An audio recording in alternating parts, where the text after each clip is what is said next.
저는 아파트를 짓는 건설 현장에서 안전관리 책임자로 16년간 일을 하고 있습니다. 매일 아침 체조를 시작으로 안전교육과 안전복장을 확인하고 사고 없는 안전한 일터를 만들기 위해 노력하고 있습니다. 이런 저의 가슴 한켠에는 지금도 잊혀지지 않는 사고의 기억이 있습니다. 그날은 파일 항타 작업이 하루 종일 이루어졌습니다. 날씨는 무더웠지만 우리는 더위를 이겨내며 공정을 마친 평온한 오후였습니다.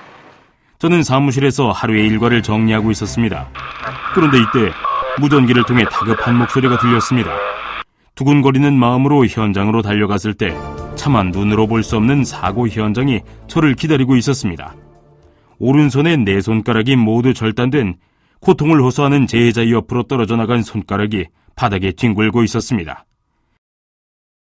잘려나간 손가락을 다시 살려야 한다.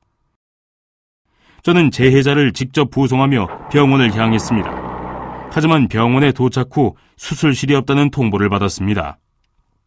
시간을 지체하면 손가락을 살릴 수 없는데. 우리는 응급차로 이동하며 수술실이 있는 병원을 찾았지만 운명의 장난인지 찾아간 병원마다 접합수술이 불가능한 상황이었습니다. 어느덧 시간은 5시간이 경과되었고 재해자는 그만 손가락을 포기하자며 눈물을 흘렸습니다. 하지만 저는 포기하지 말자며 수술실을 찾았습니다. 우리는 결국 4곳의 병원을 거쳐 수술이 가능한 병원을 찾았고 7시간의 긴 수술이 진행되었습니다. 저는 그날 인생에 잊지 못할 소중한 경험을 하였습니다.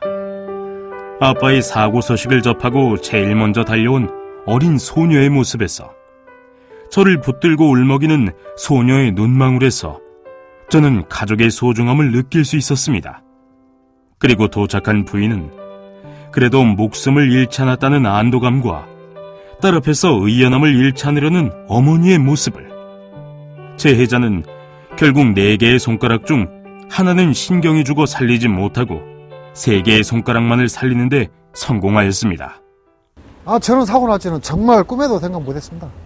말로만 하지 말고 저희들이 스스로 안전을 지키려고 하는 그 노력이 있어야 되겠습니다. 사고 이후 저는 안전에 대한 가치를 다시 한번 느끼게 되었습니다. 건설 현장의 사고는 철저히 예방해야 된다는 것과 사고 이후에는 신속한 대처만이 더 불행한 일을 막을 수 있다는 사실을, 재해는 한순간의 방심이 찾아오는 사고입니다. 좀 더 빨리, 좀 더 쉽게 하려는 순간 우리는 재해의 위험에 빠지게 됩니다.